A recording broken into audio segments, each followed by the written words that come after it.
Our Black Utopia, about her journey from the US to Portugal, which takes place in 2 days.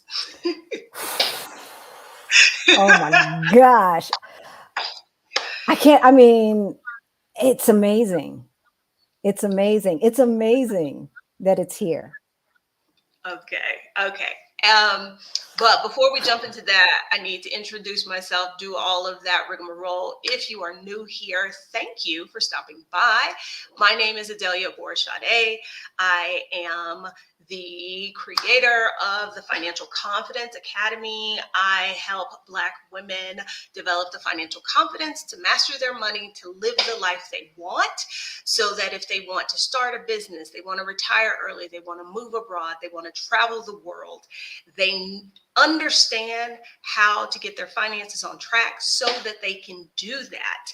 I currently live in Mexico City. I've been abroad for 5.5 years. So on this channel, we talk about money and finances. We talk about travel. We talk about expat life. If those are topics of interest to you, be sure to click the subscribe button and turn on notifications, and you'll find out when there is a new video. Um, yeah, I think that's like all of our intro stuff. Thank you to everybody who is here live.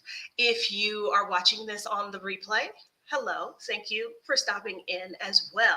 So, as I mentioned, we have Halaisi here, who in just 2 short days will be leaving the US to begin, I don't know, your journey, your voyage to a new life of retirement, más o menos, Más o menos. in más o menos in Portugal.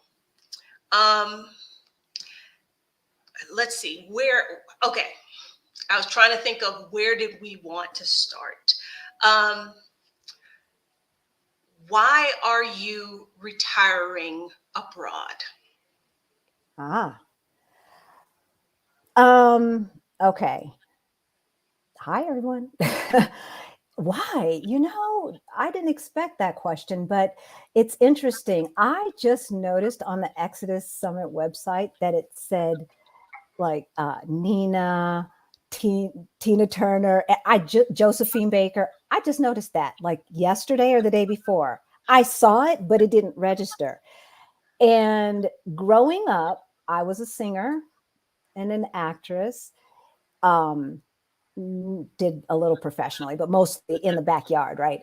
And so, and that's where they went. And so that's where I was going to go because that's where the Black women who did the thing went. Okay. And unfortunately, by the time I got to high school, I could not dream any bigger than Canada. Interesting how they beat it out of you. Canada was, I had forgotten about this, but I don't know if I saw something where I had written it, but I came across something that reminded me that I used to talk about being tired of the US and I was going to move to Canada. No other place in the world like Right? struck me. I was like, yeah, I'm going to go to Canada. They're just like So, no, us. They just talk a little different. And yeah. then they got the French side, but and I did not realize that they didn't really speak a lot of English over there either. I took French in high school, so okay, so I'm going to go over there. I'm going to get my French together, and I didn't really think past then. I just knew that when I'm performing internationally, I will be able to speak French. And somehow along the way, life showed up. So, but now it started with Sarah Palin. Hmm. How so? I said, if this person who flunked out of community college thinks that she should be president of the United States, because vice president and president, right? And if America agrees, I got an issue. I have an issue. Like the president's supposed to be smarter than me. and home chick. So that was the start. And then I started seriously looking at Canada, and I figured out that with a master's degree, all you needed was $10,000 in the bank. I was like, we good. We good. So that was my backup plan. And then I started knocking on doors for Obama. Because, everybody said they were moving. They said they were moving after Trump, right? But they still here. So True.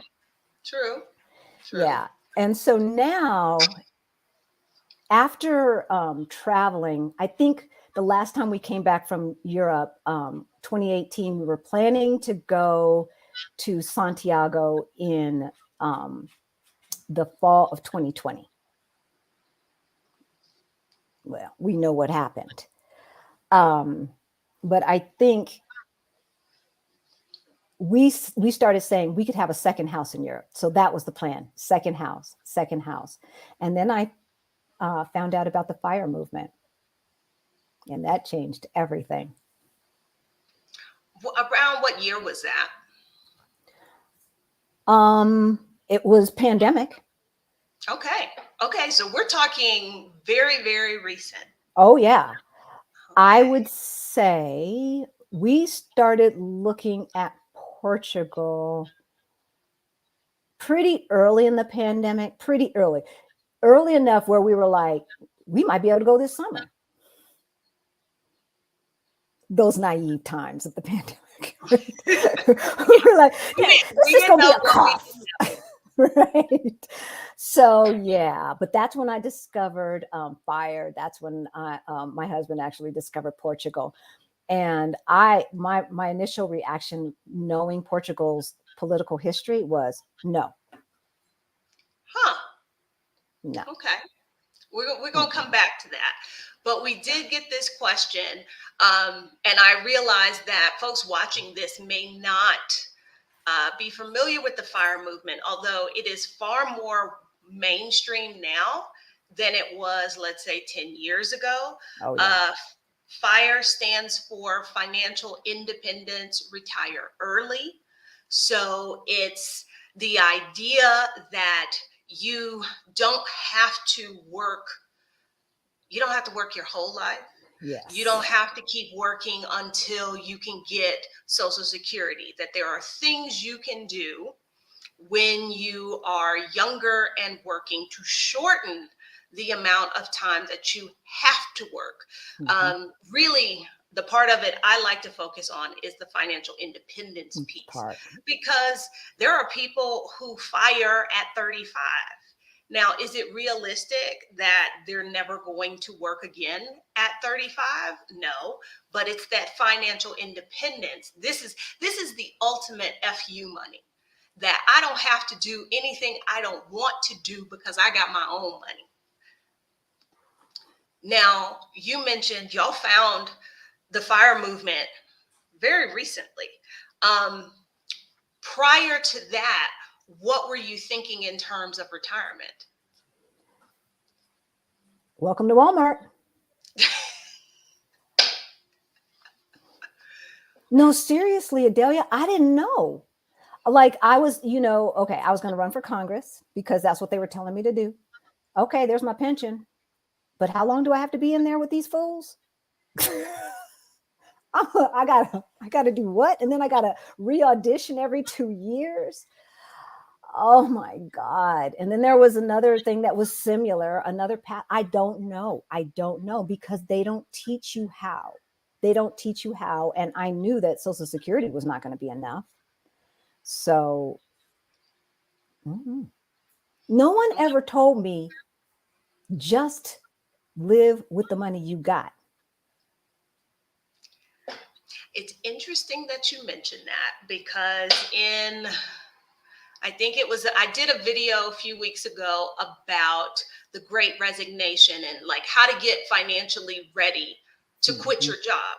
And very much where the United States is in its economic development, it needs widespread consumerism to keep things going.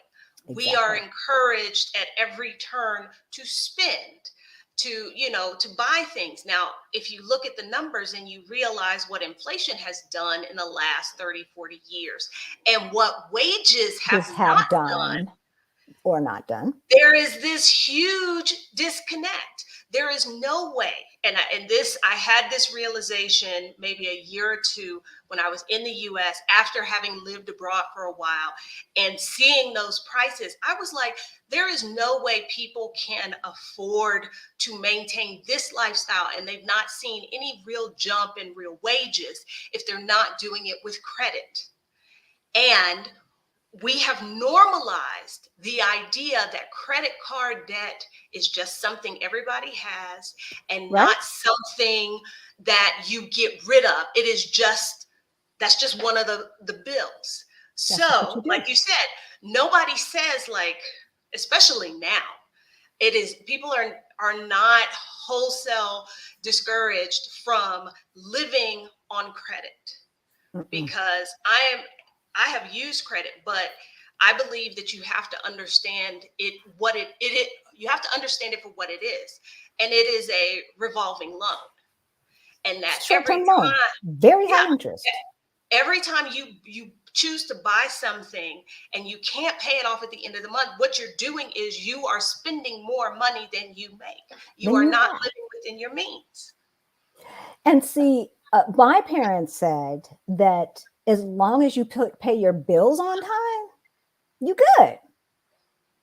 You good, right? And so I did not see how I was going to retire. And then the other thing, Adelia, I became an unintentional caregiver to my dad, who I was misled about his diagnosis until I got here. And then the doctors told me what the real deal is and what I should expect.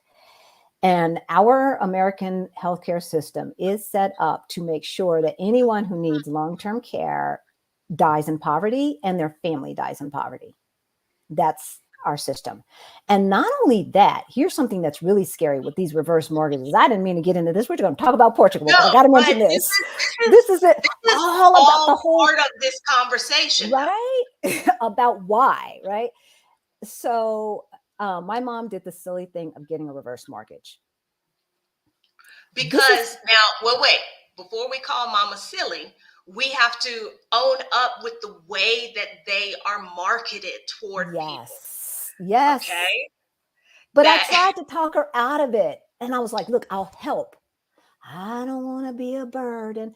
And it's like, you're going to give the thing to me anyway. I'm the only child. Let me just pay some now and we don't have to do that. But she's the mama and I'm the daughter. So I really think that the whole reverse mortgage scheme has been created to extract wealth from Americans, and specifically Black and Brown Americans. Because listen, once a person gets a certain age and they've had the place for so long, HUD takes over the reverse mortgage. hmm, HUD. that that doesn't sound like something that should be allowed. Now, do you know what we had to go through to get a payoff so that I could buy it back? Oh my They don't, I gosh. I imagine it was difficult because they don't want that. They do not want that. If you can't, when that initial, when the person is no longer with us and they initially say, okay, you got to pay up now or we take it, if you can't do it, then they're like, oh no, too bad, so sad. That's right. That's right. And uh that's why we did it now. doesn't HUD stand for the urban housing? Mhm. No, Housing Authority, authority. the Housing and Urban Development Department, or That's something what like it that. is. Yeah. It's a part of the cabinet that deals Yeah. with housing and that sort of stuff. Yeah. Federal level. Um, does that sound right, folks? It Does that don't. sound right? And so I'm looking at all of this. I'm looking at the healthcare system. I'm looking at my wages. And here I am with a master's degree, and I'm still like not making what I should make, not making what Chad makes, definitely not making what Chad makes, right? And I don't see how I can retire in the United States. I just, I don't see why I would want to when I like to travel and we end up on the other side of the planet anyway. So I'm like, I'm good. And then January 6th happened. And I was like, I'm real good. Peace out.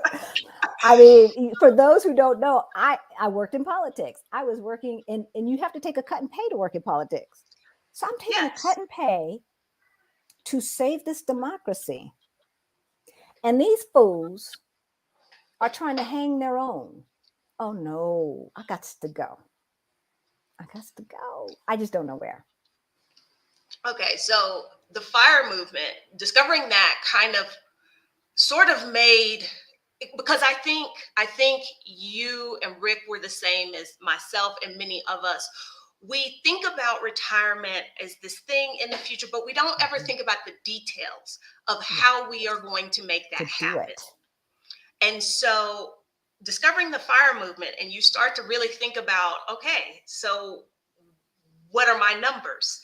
How much is it that I'm going to need in retirement? Because I've dreamed about traveling and doing these things, but I'm not going to be working. Where's that money going to Gonna come come from?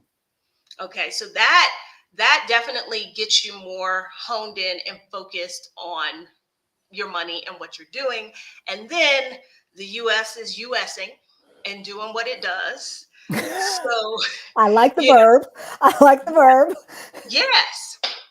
So those two things come together, and y'all are like, this is not, there's no way we can retire here and have the retirement we want to have. Exactly. Exactly. And thank God. I mean, we did do some not so stupid things in the past before we realized what fire was. Um, but we had, when we discovered it, we had this huge chunk of money in a savings account. We had our 401ks and stuff, but I didn't know. I didn't know. So, Well, yeah. folks, y'all can do it. If I can do it, you can do it. Okay, and then wait, but that's the other thing we haven't touched on yet is that literally y'all kind of went from there is no way in hell we can retire to we are flying to Portugal on Friday in what, a couple of years? Yeah, right. Well, actually, we're flying to LA on Friday to drop off my dad and get him situated and then run away to Portugal. But Okay. yeah, yeah. So, yeah, a year and a half or so. I think this is also true for me, Alicia. Um, what fire did for me was it demystified a lot of like, what does it mean to save for retirement? How does that work? Uh, and that saving for retirement is not really saving, it's investing, because Investing. that's another thing we don't talk about enough. Right. I was trying to save my way, and there's no Mathematically, way. it is not possible. And I saw what my 401k was doing, even the one that I had left. I saw what it was doing, and still I didn't say, how could I do more of that? It didn't occur to me. Yeah. Yeah. I had in 2000, for those who are watching Sunday, I remembered I had a boss in 2004, 2003 tell me she was saving 50% of her salary. Her and her husband were saving 50% of their salary. And instead of asking, how are you doing that? I was like, must be And nice. that is the response of most people. Like, yeah, that must be nice, or why would y'all do that? When really, quiet as it's kept. Like, Kept. if you're not saving at minimum, and when I say saving, I mean Saving and investing. investing. If you're not doing at minimum 20, 25%, you're never going to be To able to retire. retire. No, you're not. Ever. No, because we were doing the 3 to 10%, right? Between the two of us. We were right. We were paying our bills on time. Come on now. Yeah. Making our way to welcome to Walmart. Yeah. Okay. So y'all, January 6th happens and y'all are like, okay, we got to get out of here. How did you arrive at Portugal as being a destination? So Rick had been furloughed and he was downstairs in his man cave Googling stuff. And because I think we were looking for places to just travel to long term or whatever at that point, because still retirement is not a thing. And he finds Christina and Aman in Portugal. Now, you said before, like, you were not initially keen on Portugal. Why was that? Because of Brazil. So it's hard, right? It's hard when you know history, and I'm into history. And then I had Sister Soldier and Malcolm X's parents. So then I have to learn all the racist history, that part especially, right? And so, my dad had already said, watch out, who is the worst colonizer? Don't go there. But things change and people change. And stuff changes. Brazil has not, because their president is cray cray, and they decided to elect their version of Trump. So my Brazil trip got canceled because I'm not going to give him my money. But so then I started watching Christina and Aman, and they started talking about fire, and I'm like, what is fire? So I started Googling it, and the rest is history. And Christina and Aman, she's talking about Our Rich Journey. They're on YouTube. They fired and are living it up in Portugal with their two girls. Right. And when they said, I watched their interview, they did this in 8 years, mainly on one salary, and neither one of them ever made six figures. Okay, that's me. I could do that. Wait, what? So I started side hustling and Etsying and, and stopped spending and we moved all of that money into the investment account when the stock market went crazy. So we had a big chunk in, and then, and the fit hit the sham, and our money just went, oh. Okay. And I think you just answered Annabella's question. Like, what do you do with money you don't want to sit in the bank? I did a video on this as well about why saving is a bad idea. It's a bad investment.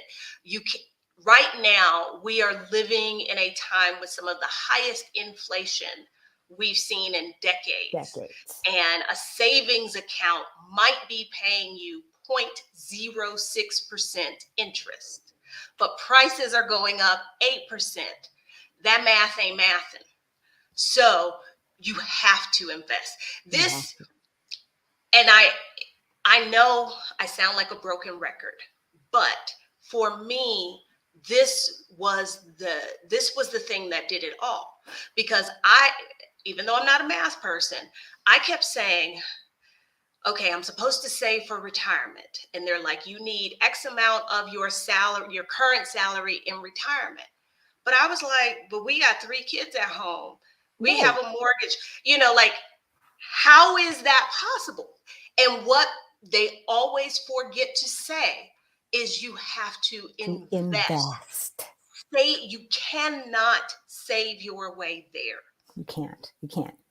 And for those who are watching, I just have to say this, because my stepmother actually is the one who got me investing prior to us finding Our Rich Journey. But I didn't know what fire was. So I was already learning some stuff. And, but she at 54 was like looking at retirement saying there's nothing there. She found $4,000. She had just gotten a divorce, found $4,000 in a account that she'd forgotten about. She invested it. By 70, she was a millionaire.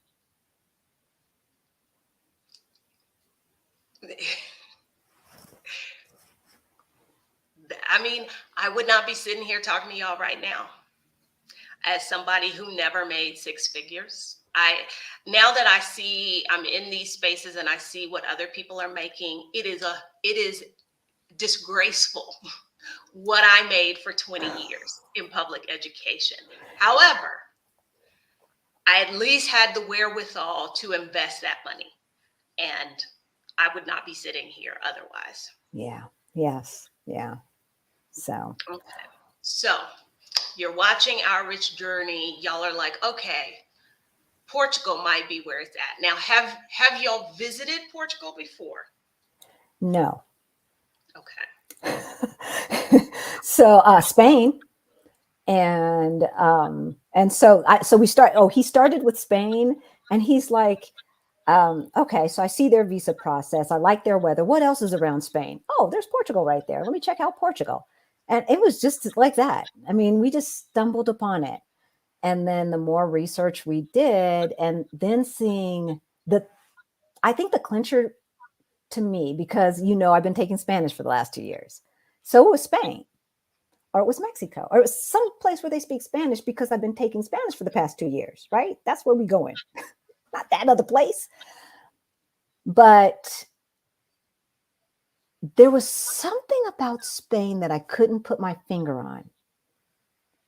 And I heard it in one, I call, I call it Delia, and I'm gonna tell my secrets here, and Rashida and Stephanie, the CDMX crew. I don't know which one it was. Which one of you said something about the Black people in Portugal seem more integrated into society, and in Spain they didn't. And I saw it. I couldn't put my finger on it, but it bothered me, and I didn't know what it was. It was probably me, because I went in 2016. I was living in Honduras at the time, which I knew would not be long term. And the minute we landed in Lisbon and we're trying to find a place to eat, it's like, this restaurant is run by Black and brown people. Oh, there's a shopkeeper over there. That was the very first place, and possibly the only place I've been in Europe so far where the Black and brown people were not relegated to the fringes of society, selling the fake bags in the sheet, and I've got to hurry up and pick that up before the cops come. And that's what gave me pause, because that was unexpected, especially given Portugal's history. Right? I was not expecting that. So I say things change. And yeah, I'm not, I don't, I will definitely look into how that evolution happened, the evolution of the Africans who have moved there, I'm assuming, and Brazilians who've moved there over the past decades. But it'll be interesting to see what that migration is. So. Okay. So y'all were looking, in addition to Spain, you're like, oh, here's Portugal. You hear one of us say this, that makes you look at Portugal even further. Was the next step looking at the visa?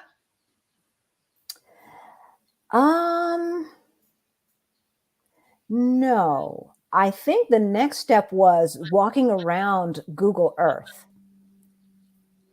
to get a feel. And then I started watching other YouTubers. But yeah, I started walking around Google Earth, or walking around Lisbon via Google Earth, and to get a feel. And it's interesting because I heard another lady who said she had an apartment in New York say Lisbon was gritty. Well, I like my cities gritty, so I'm maybe not that's sure. why I didn't notice it. But she said she was in New York. So okay. I'm going to be in. So I will let y'all know when I get there. But I think it's the graffiti. So that was something in Europe that I had to get used to, understanding that graffiti does not equal blight.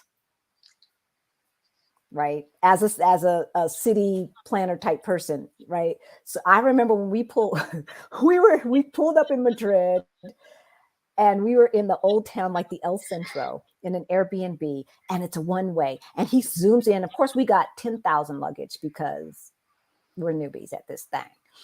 And we're trying to get the luggage out, and there's graffiti everywhere. And I'm like, I ain't getting out. I am not getting out. He's like, this is the address. And I'm like in Spanish, no, this cannot be, because there's graffiti. And I am a little foo-foo. I got champagne taste on a beer budget, A little right? bougie, but that's all right. Little bougie, right? And I get out and I'm like, oh no. So I said, okay, I can fix this, because what did you say? Everything is figure outable. So, all right, I'm doing the thing. We do the code. This is it. Let's just get in here. I'm going to figure this out and we're going to get out of here. So we get in and the place is lovely. It is lovely. Of course, the lift is small and we have American sized baggage and we're lugging stuff up. And folks, don't do that. Don't do that. Don't be me. All right. Don't be me. But the apartment itself was absolutely lovely. The location was perfect. And then when the stores open and those gates roll up, the graffiti disappears. You don't see it. I came back. I'm like, where'd the graffiti go? So, that was the thing that I had to kind of reconcile myself with and say, okay, if there's something that I would have to get used to, that would be one of them. So, and I don't like it, but hey. Okay. So y'all decided on Portugal, even though you've not visited, but based on these other things, you're like, this seems like a good fit. And then you start to dig into the visa process. Now, are you all looking at a D7 visa? Yes. And I started looking at that process over the holidays. So, like the holidays in 2021? Mm-hmm. Okay. Just try to make sure our timeline is where it's supposed to be. Okay. Yeah. So I told you, I found you. While I was in the emergency room with my dad. And they told me that he did not qualify for this and did not qualify for that. And so I was going to have to come up with about $6,000-7,000 a month. And I was just crying and like, I got to get out of here. I got to get out of here. And so I started Googling, and you popped up. Money moves to make before you move abroad. I'm like, I'm moving abroad. I don't know when, I don't know how, but I need to make these money moves. And I'm writing, taking notes because I'm type A and I'm going to get this thing done. Right. And you saved my life, baby. You did. Cause I was so sad. Oh my God. See, I can feel the tears coming right now. And that video gave me so much hope. It gave me so much hope. So thank you. And so I started looking at it, and I saw like, I can afford this. We got this money in the bank. We got this amount coming in.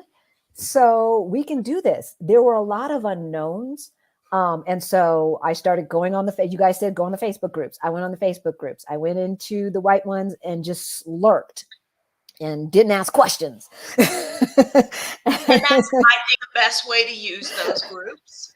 Right. And then went into Blacks in Portugal, and I'm like, I was panicked. And like, at this point, I'm like, I just got to go. I don't know how I'm going to do this. I don't know how to, and I'm into the manifesting and all of that stuff. Right. So I'm trying to change my vibration and listen to music and get into a good groove because, and, and so I found the D7 information in PT Friends of Portugal or something, Friends and something of Portugal or something like that. And then I started trying to DIY it and make my own appointment. And I went in and there were no appointments available. There was appointment available for like January 12th and then nothing else available, period. Okay, and y'all realize she's talking about January of this year. Like just that 4 months ago. Like that's the thing that blows my mind. When it's time to go, it's time to go. It's time to go.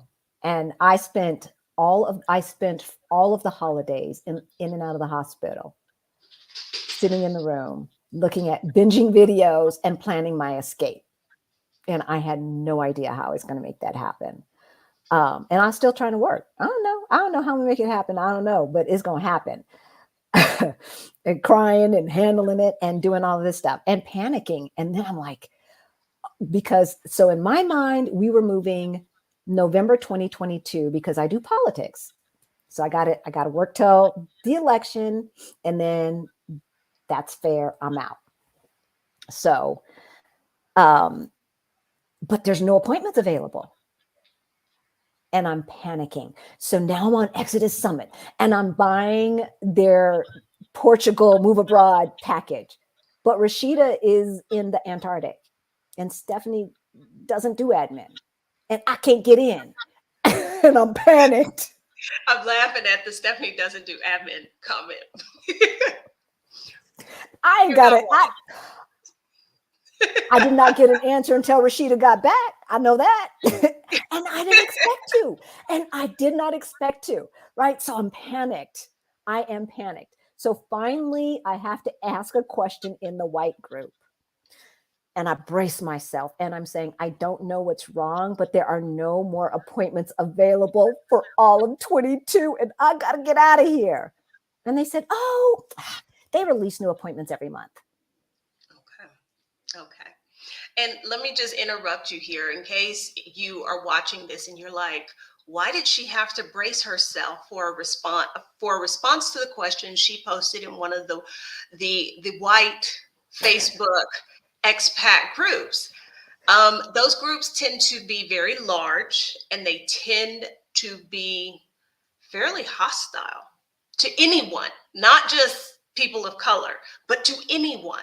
It's a good place to read and search in there for past posts, but I'm with you. If I ever have to post in those groups, it's like it's gonna come with a whole lot of BS when you get your answer. Yep.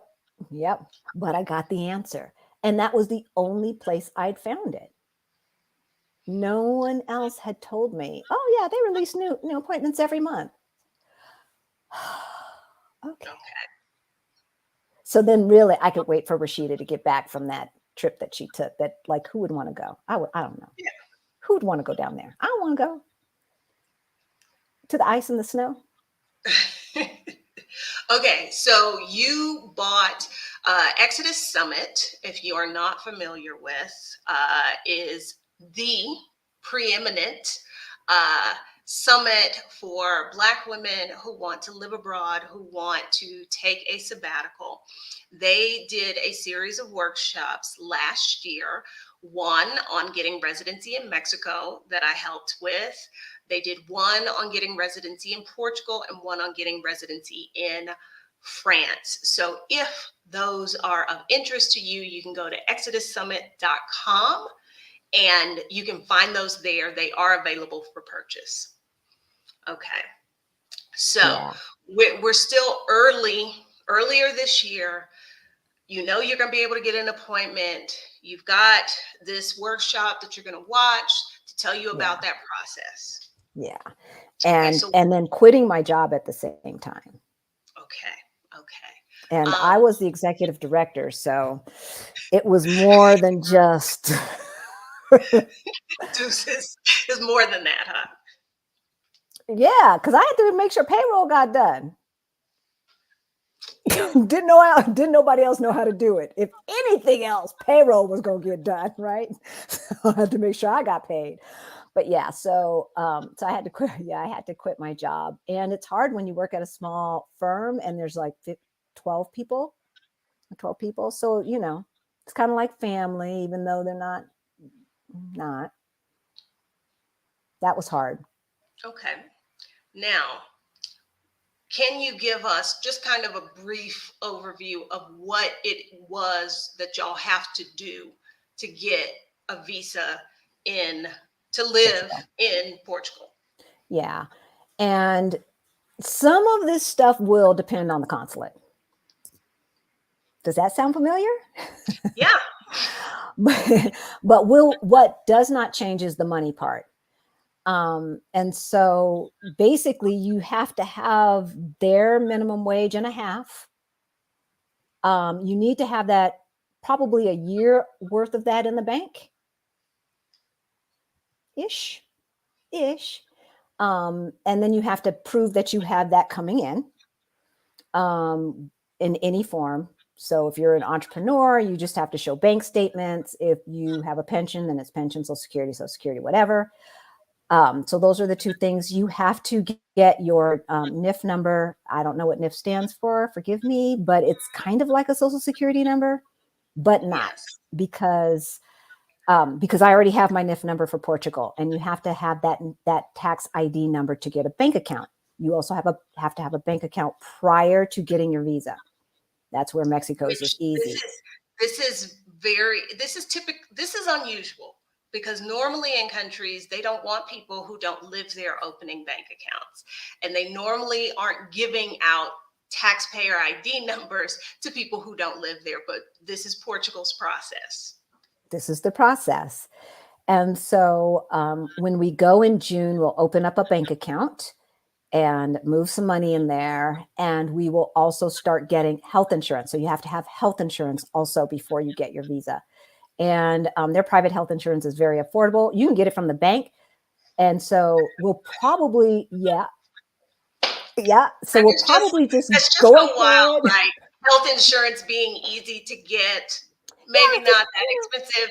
Like, that's wild coming from So the US. I'll probably just go ahead and get the cheapest one from the bank for now, just to get the visa. And when I say cheap, I mean cheap, like 20, 25 bucks a month. Cheap. And so that we will need the bank account, we will need the NIF, we will need health insurance. You also need either a 6-month lease or a 12-month lease, depending on the consulate. So they want to know that you've got a certain amount of money, that if there is a medical emergency, you've got coverage, and that you have a place lined up to live. Exactly. All before you actually get the visa. Before you even get the visa. And so you better be sure, number one. Number two, some of the landlords are being extortionists, right? And so we're definitely working with somebody. You can DIY this, and a lot of folks that I know, I'll talk about that in a minute, Jay. What's her name? Is her name Joanne? Joan. That's Joan. Joan, that's right. I see her all the time. So hi, Joan. Anyway, so yeah, I think as far as the lease goes, I'm trying not to do that. So I'm gonna figure this out because if we're planning to do the actual move in the fall because we want to move our dog. And unfortunately he can't be, he has to be in the hold. Is that what you call underneath? Mm-hmm. And it can't be too hot nor too cold. So fall seems like the perfect time. Can't leave him. So does that mean in June I'm paying 6 months for a lease and I'm not living there? And you're not going to be there. Okay. I'm not about that life. I'm not doing that. There has to be, everything is figure outable, right? I'm gonna figure it out. So when I figure it out, I'll let y'all know what I do to meet the criteria of the visa without having to get up off all that money. Okay. So got overwhelmed and stopped. An Airbnb would not count as a residence the way that I understand it. Is that correct? So it used to, but not anymore. Portugal, maybe 4 or 5 years ago, I'm not going to say nobody was going. Far fewer people were going.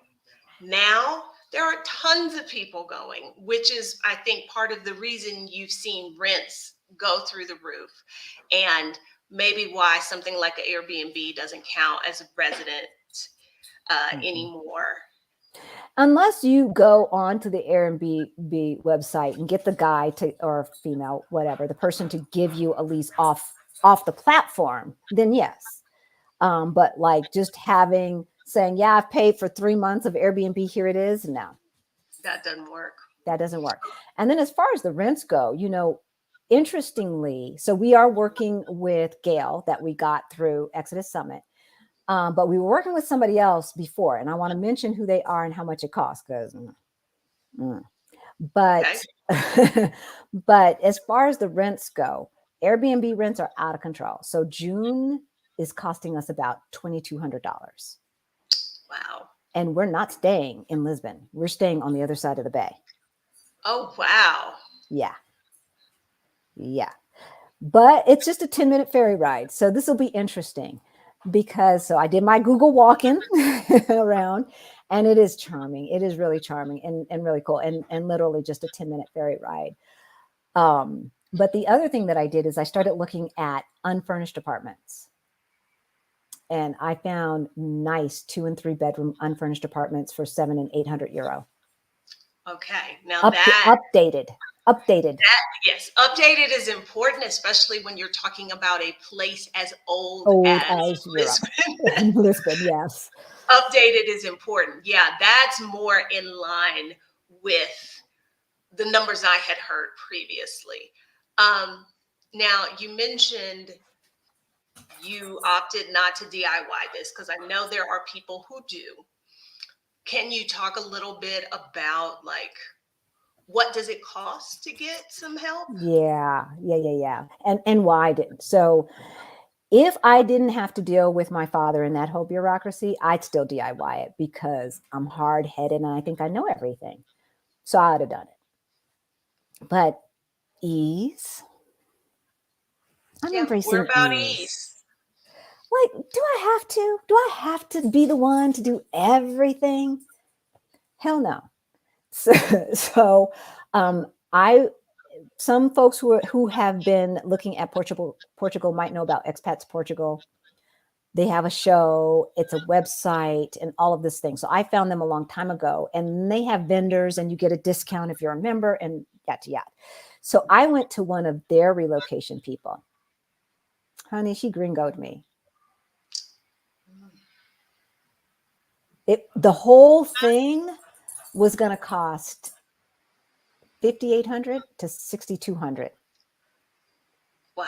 And that's not including like rent. That is just their fees. Their fees to help me obtain the residency. Wow. Wow. So so I was like, okay, well, I'll just hustle up $6,000, and wasn't in the budget. I was thinking more like 1,500, but okay, I'll make it work, right? I'm not stressing. And then I finally got into the Portugal thing, and I found because Rashida came back, and I found Gail. So I already paid the other people to help me get the NIF. And they're saying, Mhm. okay, we're ready for the bank account. I'm like, no, I got Gail now. So I'm good. So yeah, Gail charges a small percentage of that, like 10% Okay. of that. Yeah. Okay. Yeah. No, I have had 2 different visas here in Mexico, and I did the process myself. And now when I think about it, I can't justify why I did it and why I didn't pay somebody $200 to, Just to handle all of that. can I just I show don't up know why. somewhere? Is Hermine still in the chat? I saw Miss Dow. Yes. She's the one who gave me Sonia Diaz's name. And we're going to do the Mexico residency. And yeah. So in case you're watching this and you're like, wait, what does Portugal, she mean? She's Mexico. doing Mexico resident. Isn't she moving to Portugal? Halaisi and Rick are getting residency in not one country, but 2. Why? Why is that, Halaisi? Because my girl Adelia told me to.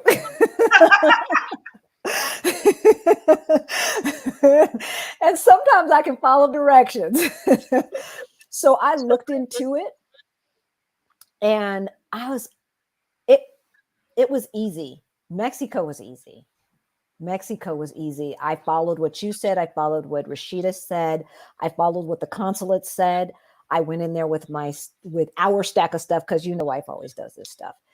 Yes. I went in with our stack of stuff, handed the folder to my husband and said, okay, this is that, this is that, this is that. You say this, you say this, you say that. He's like, okay, honey. And then we go in and I pull out my little Spanish and they start speaking to English to me, of course, because they're like, nah, we don't understand what you're saying. What was that you said? No, I'm teasing. I'm teasing. But they did speak English to me. I said, I'm trying to practice my Spanish. And they were so nice. It was so pleasant.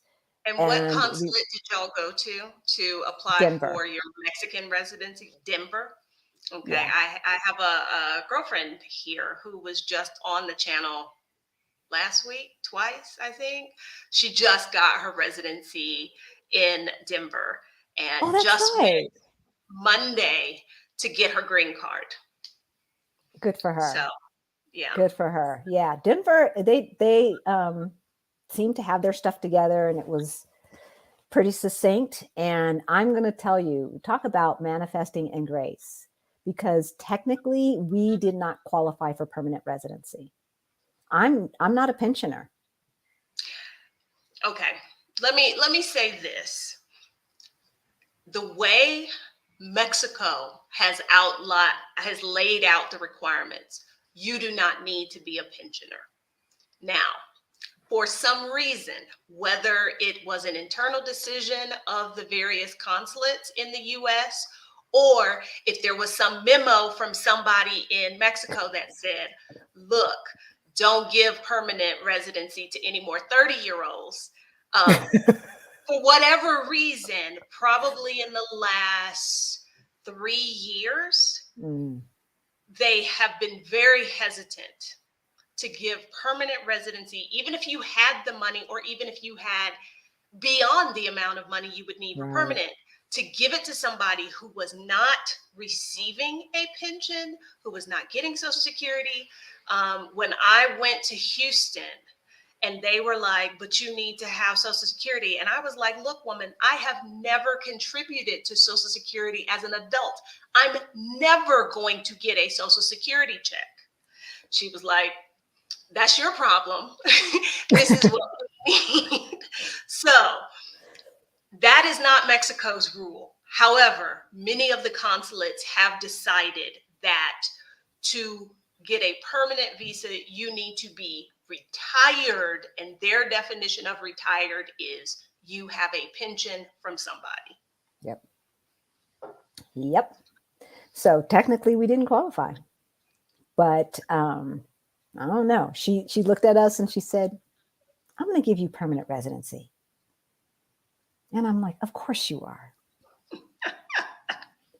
Because things always work out for us, right? So I was just, yeah, I was thrilled. I was thrilled. Okay. Okay. So you are paying somebody. You've got, what's her name? Gloria? In Mexico, No, in Gail. Portugal. Gail.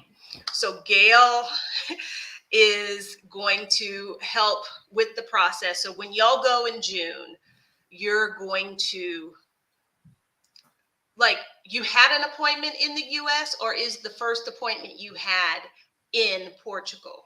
How does that work? The first appointment's in Portugal. So when we go, and Gail is going to provide, arrange ground transportation and everything. She's great. So just FYI. But yeah, so the first thing that we'll do is go ahead and get that bank account and the insurance at the bank, and then meet with real estate agents. Okay. Yeah. So we need to develop those relationships so that I can find some people who know what we're looking for, because I'm not going to pay 6 months in advance. I'm just not. Okay. Yeah. Is that common that you need to pay you need to pay the entire lease up front? Is that common, or 6 months? It's not common. It is not common, but some people have been asking for it. And then some people, right, have been paying when they're not even there. And I'm not doing it. I'm just not. I'm not. So I will find someone who will agree to give me a lease for when I get there and not before. Okay. So And we've got several people asking this question. is there a benefit? So, why are we getting both? I initially said because Adelia told me to. Um, but there's more to it than that. She made some good points and some points that I had already been thinking about. And then there's some personal things. So, externally, when the pandemic hit and you got stuck in China, and then it's how am I going to get out? Where am I going to go? And where do I want to go? And where do I have to go? So, as a United States citizen, obviously you can come home. Home, because I don't use that word when I Right. refer to that country anymore, but And I feel you. I'm going to say that I've never truly felt American ever. I've never felt like an American citizen. And then Obama got elected, and I was like, okay, a little bit now. Are y'all changed? And then we got the And then we next found out guy, that no, and we said, no, no. y'all need to get back in your place. I was like, oh, okay, good. I'm good. Okay. Just wanted to know. I was peeking out just to see if something had changed. Nothing changed. So yeah. And so consequently, understanding history and the fact that it's been 100 years since World War II, it's been 100 years since Hitler, it's been 100 years since folks lost their mind. And see, this is what happens when the economy gets bad, right? So the economy gets bad, and then the white people who were promised privilege look around and say, well, who stole my cheese? And they start getting upset. And then they look for people to blame, Yes, ma'am. right? And I know they start with the brown skin. They're going to start blaming me, right? At first they're going to come for the Jews, and then they will come for us because they know we have less money. But that's how it goes. Yes. And I am not, because at the time of Hitler, I know this is not politics, but at the time of Hitler, there were Jewish newspapers that said we have checks and balances in place. Oh, absolutely. Well, funny you should mention that, and I hate to interrupt you, but No, please. as y'all know, I taught history, I taught geography, and that is the thing that I learned the hard way during the last presidency, because I have always taught about checks and balances. That's what we were always taught. And then we got a president who said, I'm going to do what I want and F y'all checks and balances. And then I am the found check out, and balance. yeah, that they only work when somebody agrees to play by the rules. If the executive does not agree to play by the rules, they can pretty much do whatever they want. And I was like, like we didn't really understand how this worked. Oh no. Yeah, there are no checks and balances. There are no institutions. There's us. We are the checks and balance. We are the institutions. And when we only have 45% of folks voting, I was like, oh nah, these people. And then because we know it's always gonna be the Black women who got us to save stuff. Yeah. And I was like, no. So understanding history, understanding that my mom's not going anywhere. I need to have a place that I can be close by. I'm from California. Mexico is always right there. I've been crossing the border into Mexico since I can remember, right? Because I grew up in San Diego too. So that's home. That's home. So I was like, why didn't I ever think of that? So choices, what is Putin doing right now? I don't know. We're going to Portugal 2 years from now, 3 years. We might be in World War III. And I will be in Mexico. Yeah. And then maybe Portugal again. I don't know. We'll see. God's in charge. It is good to have options. It is good to have options. If there is nothing that I have learned from the last 5.5 years of being abroad and living in different countries and seeing how other people who are people of color have to navigate that when they do not have a blue passport, I really got a good respect for the value of having choices. Oh, yes. Oh, yes. And, we've paid the price for those choices. Yeah. Right? Like we've earned it. Our ancestors, you're like it's like survive. We are the fittest. Come on now. We survived all of this stuff physically, intellectually, spiritually. We survived what they did to us and we are still here. We are the fittest.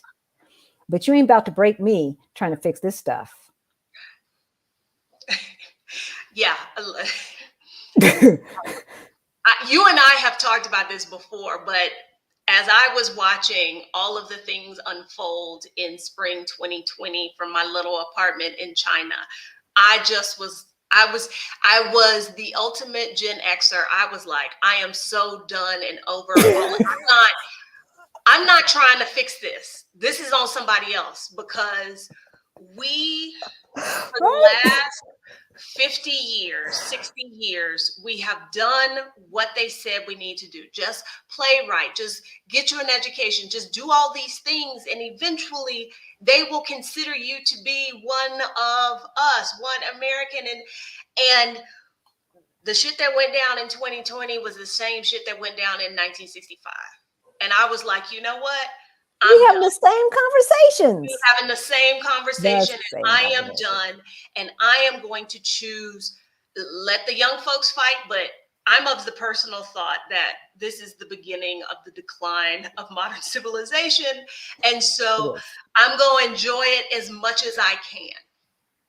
And if young folks want to think that they can fix it, maybe they can. But I know this 47-year-old, it ain't my fight no more.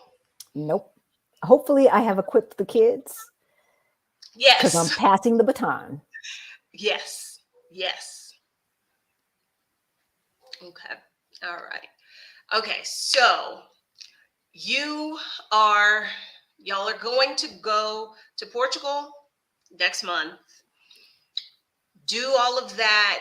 Now, if everything goes the way it's supposed to, at by the time your time is done there for the month of June, you will have your residency, or is Oh there no, there's still another part. Yeah. So okay, we're let's talk about that. so this part, we didn't really have to do this piece. We did not. We could have gotten the bank account and all of that stuff done from here. But we're going for a meetup because our Rich Journey is having a meetup. Okay. So, and y'all said, my CDMX crew said, use some special event to make you pick that date. Because, see, I'd still be around here trying to pack a little something, something, and this and that and the other in August. Sauntering, no, it would have been July because then we had that other meetup. So it would have been July. But yeah, so they announced a meetup in Lisbon and in Coimbra for the end of June. So I said, oh, I guess we going in June then. Let's go visit and make sure that what we believe to be the truth for us is that we will get the feeling that we think we will get, that we felt some of when we were in Spain, felt pieces, hints of it. So it's almost like you're going to, and I think this is important to make the distinction that for Portugal, when you apply for the visa, literally you do that when you're in Portugal, which is unlike here in Mexico. So you're doing that, you're going to a meetup, and you're kind of doing your prospecting trip sort of all in All one. in one, yes. And then when we come back, we will have to go to San Francisco to the consulate, give them the paperwork along with our NIF number and proof of our bank account and our insurance and our lease agreement and all of that. And they will look at it and they will say, welcome to Portugal. Okay. Okay. Because I have put it out there in the universe. And so it is. And so it is. And from that point, how soon do you need to be in Portugal? You get 3 months. Oh, I forgot something. FBI. You got to Ah, have an FBI background check. So okay, it's January and I'm panicking, right? Because there's no appointment. So I made that appointment for January 15th. I'm in my files. I'm getting everything together. We got our appointment with the FBI. We go down to the post office, do our fingerprints, get our clear check, back and everything. And then I find out, oh, I can do this later. They're going to release more appointments. So I have my FBI background check. It's only good for 3 months. So we're going to have to do that again. And so that's why Portugal gives you 3 months, whereas Mexico gives you 6 months. Yes, yes. And Greta wants to know, do you already have Mexican residency? I have approval of the visa, and I'm just assuming that I'm just going to go and exchange that for my green card. That's in essence what you will do. So when did you have your appointment at the Denver consulate for Mexico? In February. Okay. All right. Oh, I So was moving. no, I know you were, because I would see you in the lives and you were commenting Portugal, Portugal, and then you were like, oh, we're also going to apply for Mexico. And like, I don't think it clicked in my head, like, this is all happening like in a matter of months. That did not click to me. Yeah. So you'll go to Portugal, sort some things out, meet some people, feel it out, and then you're coming to Mexico. Mm-hmm. To see you and Stephanie and Rashida and the Exodus crew, all the homegirls. I am so excited. I cannot wait. And And then, while you're here, you will exchange your pre-approval yeah, and get your green card. And because you have permanent, basically that card is good indefinitely. yeah, And yes, you yes. can hang out in Mexico as long as you want. You can be gone as long as you want. Just, I'm being Mexican now. My cleaning lady is Mexican. She lives here, paying this expense, and I pay her a grip, okay, because it costs a grip to live in Denver, and so I've been practicing my Spanish with her, getting my Mexican That's slang going. that's perfect. Yeah. That's perfect. Joan was wondering, did you have to have a federal background check since you have the Mexican visa in your passport already? Or do No, you not? no. Everyone has to have a federal background check. Yeah, everyone. Yeah. So they don't even know that I have that yet. Okay. Yeah, because they And haven't. they'll approve me before they know. Well, and as far as I know, there's no issue Yeah. that should exist about one or the other. Um, you know, Yeah. I mean, I still have to be in Portugal. If we decide to go this route, if we go and we like it, and I'm assuming that we are, I will have to be in Portugal for 6 months. They know that. If I want it, that's what we've got to do. So we'll be there for 6 months at a and time. that is the thing that has held me up. Yeah. I don't know. I don't like being told what to do. Ain't And nobody the boss of me. y'all, because when it comes to residency, you are either going to have to spend money or you're going to have to spend Time. time. If you've Mexico's got the free. money to qualify for a golden visa, there are countries where you only have to show up one day, maybe 1 week a year, or if at all. Mm-hmm. But if you don't have golden visa money, they want you there, living there, spending your money there, helping Yeah. their economy. And I get that. Yeah. I maybe it's the bohemian in me, but I just kind of want to be able to come and go, when the vibes feel right, not, oh, I can't be out of Portugal X number of months consecutively. I need to go back. Or yeah. Or you can come and go. I think, yeah. So and that ends. So once I go, when I go back,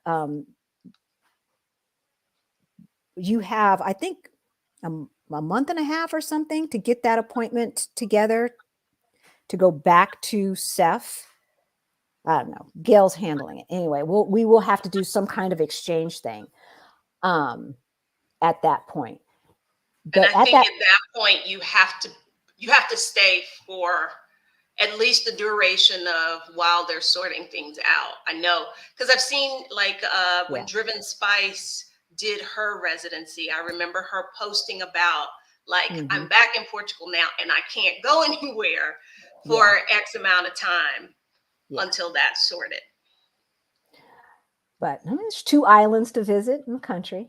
So, Yeah, there's things to do. there's definitely things to do. If you don't mind, somebody being the boss of you for 6 months out of the year, um, you know, so it's exciting. It's exciting. It is. And I'm the excited other for it. piece to that is once we become temporary residents. So unlike Mexico, there's not that permanent pathway unless you have the money. Um, and we could just buy a house. You could buy a $500,000 house and do it, right? And you don't have to pay cash. You can get a loan. They just want you to spend the money. But I don't know if I That's want to do that. So yeah. why do that, right? So I have more time than I have money right now. And I'm not trying to give up $500,000 to Portugal if I don't even know if I like it. Like the Chinese are in there buying up Portugal. They are buying it up.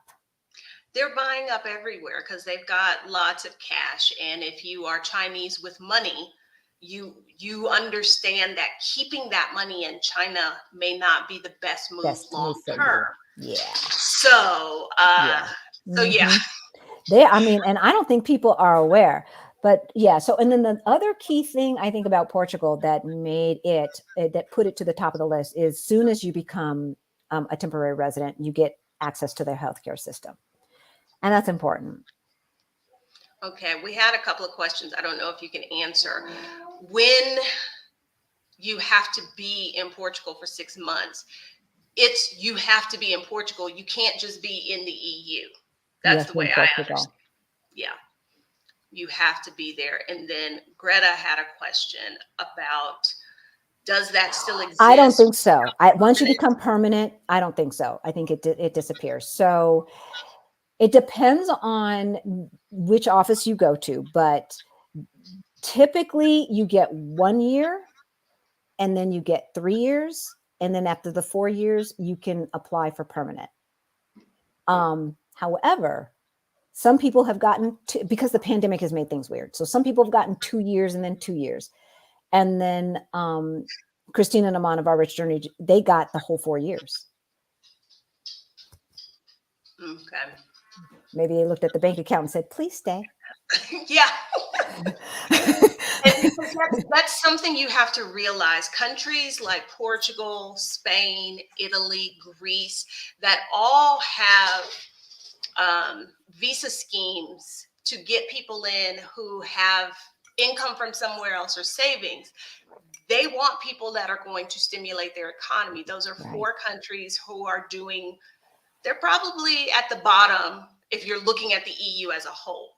So I wouldn't be surprised if they looked at those numbers and they were like, yes, we want y'all here. We want you here. Yes, please stay. Please stay. So. Okay. All right. Let's see. Thank you, Annabella, for the super chat.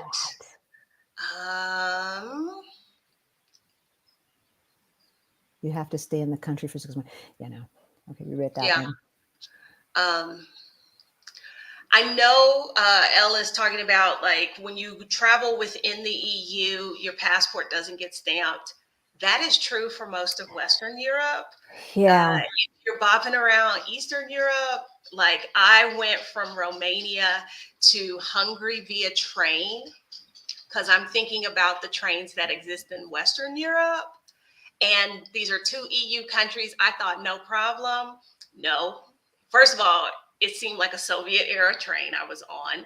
I was the only foreigner. I do not speak Romanian. I do not speak Hungarian. And there was a hard border crossing where they took passports. They looked at passports, and when they got to mine, they physically took it and got off the train. And I'm thinking, this isn't supposed to happen. This is the EU. So that is true in the western part of the EU. If you're bopping around the eastern part, I don't know. You might get some passport stamps. Well, when I go, I'll see, because you're right. I don't remember border crossings. No, that's supposed to be one of the benefits of the whole thing. Movement of people, money, goods. But, just because you can get away with something doesn't mean you should, because you Should, don't exactly. want to do something that's going to jeopardize your Guys, status. exactly. I mean, if they say, yeah, you want to take a weekend in Spain or whatever, that's, I, yeah, you don't want to drown in shallow water. Yeah. I see that So Black Sea Rashawn. Global. Yeah, no, I'm so glad Portugal, Oh, the scouting trip there turned out better than Costa Rica, or AKA Nosta Rica, uh, because Costa Rica wasn't getting it. It I was knew it nice. wasn't going to get it from me. I haven't, no. Too many World War II era people relocated there. And I don't do bugs and tropics and We'll see, and that's the thing for me. Tropics, and I am a city girl. I need the big city with stuff to do, and yeah. the capital of Costa Rica was not that. I was like, See, and I didn't realize that about myself. I thought I was a beach girl. I'm a Cali girl. So I thought I was a beach girl. And then we spent the month in Europe and I realized, yeah, I'm a Cali girl, but I'm a city girl. And yeah, I loved the energy of the city, and like in Madrid, and people would just break out dancing and then yes, form a circle. And I'm like, yes, this is me. This is the energy. So yeah, I'm about that life that I like. So if Lisbon has stuff like that, if it has that energy, then I'm good. And Black folks who are integrated, and us, yeah. and we're there too. Come on now. And where was it? Somebody had, I don't know that I know the answer to this question. And, you know, Southern Rose. I might meet you in Portugal. So tag me if we're still there. um, when we talk about, like when I talk about Black and brown folks being more integrated in Lisbon when I visited, again, I was there as a visitor. I was not living there. This is just the observation I could make based off of the neighboring countries I'd been in Europe. Mm-hmm. Now, Mm-hmm. why is that the case in Portugal and less so in the others? I would take an educated guess and say it probably has to do with their their economic fall off. Whereas, things, you get to a point in history and then all of a sudden you don't hear about Portugal anymore. And, it very much feels like there's a whole lot more of movement of people from former colonies to Portugal. And it seems like Portugal was like, yes, please come here, because both Portugal and Spain, and I would hazard, is it Italy and Greece too, have suffered with brain drain, where people get educated Young and people they're are like, these leaving. jobs do not pay enough. I Enough. can't afford to be, and they leave. So those countries are looking for people to come. So that's kind of what I feel like might be part of the answer, but I don't know. And Halaisi may I do out for too. us. I'm definitely interested in finding out. I believe so too. And I think you can look who is a good colonizer and who's not. Well, Spain's a good colonizer. Look at how many countries speak Spanish. England is a good colonizer. And France when and Portugal she's saying good, she's not like saying they treated people right. She's saying they were good at the at their business job of of colonizing colonizing, of and being being oppressors. imperialist. Yes. And the devil does his job good too, Yes. right? so, so but France and Portugal, not as much. They want Yeah. to have babies with us and stuff, and then try to separate, and then they don't know how to be good bad guys. Yeah. Yeah. They don't know as well. So when you look at Haiti, right? They started having all these babies with Haiti, and the Haitians came back from France, educated the black ones, and said, "So we about to overthrow your butt." They don't know how to colonize. Yeah. Yeah. Okay. Seeing what other questions are in here. Um, I yeah, know I would bet Barcelona. I would bet that the African Lisbon tour, I bet Nike talks about that. So that definitely would be a good one. And that is the only thing that's on our list touristy. The And I only didn't thing. know about that when I went. I don't know if he was there then, but the next time I go, that is on my list of things to do. Okay. Well, you and me, I have a place to stay. That's awesome. That's awesome. And y'all need to be careful because you tell me that, I will be emailing and saying, here are the dates of my ticket. Like, you don't have to tell me more than once. So don't be making invitations just to be polite. Like, and I don't. mean that. You need And to I mean don't. that. Folks Okay. who know me, I don't suffer fools. And if I don't like you, you know. Okay. So I loved Barcelona too. And I thought Barcelona was going to be it. I'm a Cali girl. It had some energy, the city energy, and it had the beach. But then it had those Africans selling the knockoffs. I prefer Barcelona to Madrid, but, and this is just from some 2 short visits, I felt like I liked Lisbon better than I liked Barcelona. My other hold up is the thought of having to learn Portuguese is not exciting to me because I'm still, struggling with my Spanish, and then That's what adding you Portuguese. say, but I don't know. I have decided I'm going to, before I leave this earth, 5 languages. See, I'm aiming for 3. Okay. I think any respectable person, 3 is a good number. Okay. So Portuguese. And you already know French. But here's the thing, like, once upon a time, I knew some French. What I know now, Wait, didn't you say you from NOLA? That is where my mother's people are from. I took French all through high school and college. When I first tried to take Spanish as an adult, the teacher would say something to me and French words would just come out of my mouth. But like Me too. when I was in Morocco last month, like I could read some things, but like speaking. And so there's a part of me that is like, if I'm going to learn another language, I want to get the most bang for my buck. And learning a language that is the official language of like 3-4 countries, just it. But it's Portugal. I know. See, that's the thing. Like, I would prefer Portugal to Spain, but Spain makes sense from a language point of view. Portugal, and you didn't even mention this, from a financial point of view, Portugal makes more sense. Their That's true. economic requirements are less. Yes. Portugal will give you 10 years where you won't have to pay taxes. Yeah, the tax scheme is so much better in Portugal than Spain.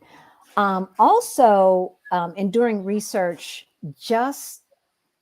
bureaucracy is bureaucracy, but I understand that the Spanish bureaucracy, it makes Portugal seem like tame. I have heard that quite a bit. Yeah. I've heard that quite a bit. So, I mean, if your heart's set on Spain, so be it. But I don't want, because I am so practical, like more than I care to be. And so for me, it's like, well, you know some Spanish, they speak Spanish, although they use the vosotros form, which I do not know. No, I refuse to learn it. And I have great fears of people using it. And I'm like, I don't know what to tell you because I don't speak those words. But it makes sense from the language point of view. But like I said, from my visits, I preferred Portugal. From a financial point of view, Portugal makes more sense. Definitely. Just the thought of having to learn Portuguese. But you can read it. Probably. Have you tried? No. Like when I was there in 2016, now mind you, I'd been living in Honduras for like all of 6 months. Oh, okay. Okay. And Okay. I thought I was going to talk to folks in Spain in Spanish, and they would just go, and would you like to continue in English? That's how it was when I was there too. We're not going to And suffer through that stuff you trying yeah. to call Spanish. And so then I had all these people telling me, well, Portuguese is just like Spanish, blah, blah, blah. Like I struggled remembering how to say thank you because, and then you had to like put the right ending on it, depending if you're talking Right. to a man or a woman. And I was just like, this is too much. So I don't know. For me, I didn't see lots of connections of like, oh, I know these things in Spanish. I can make this work in Yeah, Portuguese. you will now. Now that you've been taking 3, 4, 5 years, whatever, you will now. And the French. So and Greta. So the thing is, it's a Latin-based language. So you can Hmm. read. I can in context. In context, so no newspaper, but okay, I'm searching for an apartment. I'm looking for health insurance. You can figure out those words and Probably. those verbs between French and Spanish. But the thing about it, Greta, is I don't know how many vowels they have, but like French, they've got a lot. Spanish is so easy with their little 5 Well, vowels. because French has all of those pronunciation rules, and I will say I don't miss trying to guess how things are spelled because there are 6 extra letters in there that were Right, not that you don't counted. pronounce. So I don't miss that. Spanish has spoiled me in that way. So I don't know. I don't know. But Yeah. the goal is, I think if I have 3 languages, I will feel accomplished. And I didn't feel that way always. But when I came to Mexico the first time, Mexico City, and I enrolled in an intensive language program at the university, and it hit me that I was the only person in the room who could only speak the language of their Mm, country. Everybody what else else? spoke multiple languages, and we were all like Spanish was their fifth, sixth Mhm, language. mhm. And I was like, it's going to be my second language. And I was like, okay, And we will be phenomenal in America for having the 2. That's yes. what's so sad, right? Oh my gosh. So yeah, they've got a lot of soft sounds, and then the S at the end. The S in the middle is pronounced normal, but the S at the end has a sh sound to it. So That exhausts me just thinking about it. it's going to be. I just look at it as a challenge. It's going to be fun. Thankfully, they started teaching English, Greta, in school a few decades ago. So most Yes. of the young people speak English. So this is a softer landing, and that was another reason because my husband, who has been starting to take Spanish for 2.5 years now, has taken nothing. And I'm not going to be the interpreter. So this will be interesting. Life of ease. Well, I have had you here for an hour and a half. Oh my gosh, has it? Oh my Yeah, gosh. yeah. That was fast. I know, I know. Oh gosh. There were lots of questions when we were talking about fire and retirement. There were some questions in there that tell me that those are some video topics that y'all would like to see. Um, did we mention that Halaisi and her husband have a YouTube channel? It is Yes. called Our Black Utopia. And Yes. would you tell the people what it is that you and Rick talk about on your Yes. channel? And it is related. So on Our Black Utopia, we talk about travel, money, money, money, money, and retiring abroad. And so, we help folks, if you're like us, who forgot to plan for retirement, get their money straight so they can retire on time, because that's what we did. We had done some smart things, but we didn't have a clue. We did not have a clue, but we figured it out. And I'm a good And teacher. figured it out fairly quickly. We figured, yeah. I mean, we had done some stuff right before then. Thankfully, I had that 401k that I never touched and just watched it grow. So thankfully, we had done a couple of things right. But that saving, honey, please. So yeah. Um, Okay.